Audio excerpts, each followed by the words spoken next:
Қайырлы күн достар, сіздермен әдеттегідей Назерке. Бүгін сіздермен құмырсқа илеуі, яғни муравейник дайындайтын боламыз. Дәмі өте дәмді, шаймен отырып жейсіздер.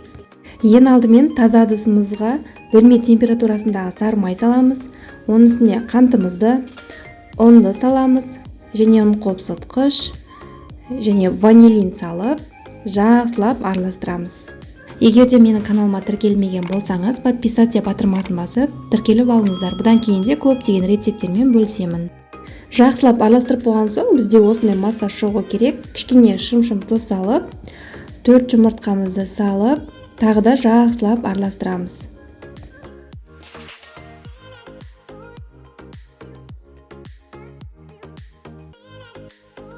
Міне бізде жұмсақ масса шықты. Енді ары қарай тағы да ұн салып, біз қамыр илейміз.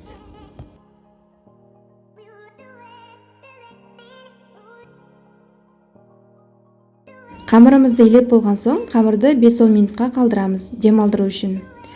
5-10 минуттан кейін қамырымызды алып, 4 бөлікке бөлеміз, және сопақша қалыпқа келтіріп, пищевой пленкамен орап, морозильникке 1 сағатқа жібереміз. 1 сағат ішінде қамырымыз кішкене қатуға жақындайды. Сол кезде бізде күштен өткізуге өте ыңғайлы болады. 1 сағаттан соң міне қамырымыз кішкене қата бастады. Сол кезде қамырымызды алып, үккіштен өткіземіз. Алдымен табамызға осылай қағаз төсеп аламыз. Сосын бір келке етіп, үккіштен өткізіп шығамыз.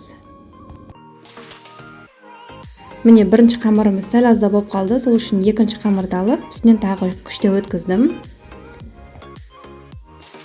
Міне осы дайын болған тестамызды 170-180 градуста баяу отта пісіріп алатын боламыз. Мінекей пісіп шықты, осылай қытырлақ песочный болады. Енді бөлек ыдысқа салып аламыз, салып үгітетін боламыз. Қолмен үгіту ыңғайсыз болса, кішкене оқтаумен ұрғылап естеңіздер де болады.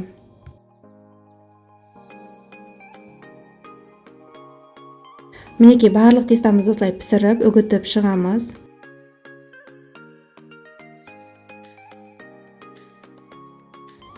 Дайын болған барлық тестамыздың үстіне бір банка сгущенканы аз-аздан құя отырып, жақсылап араластырып аламыз.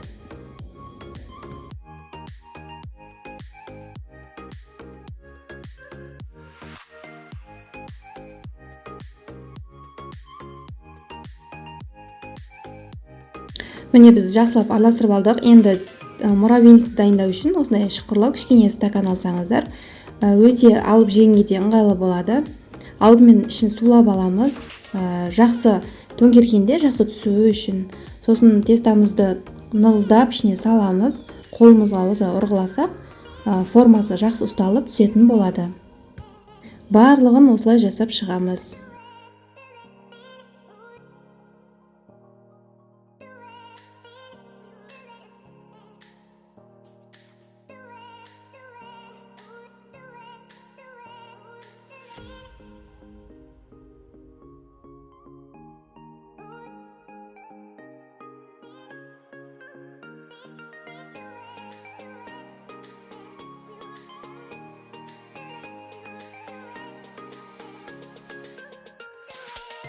Мінекей біздің муравейниктер дайын болды, өте дәмді болып шығады. Мен жасағанда әрдайым осы рецептпен жасаймын, және тез-тез пісіріп тұрамын. Сіздер де жасап көріңіздер, өте дәмді шығады. Ас болсын.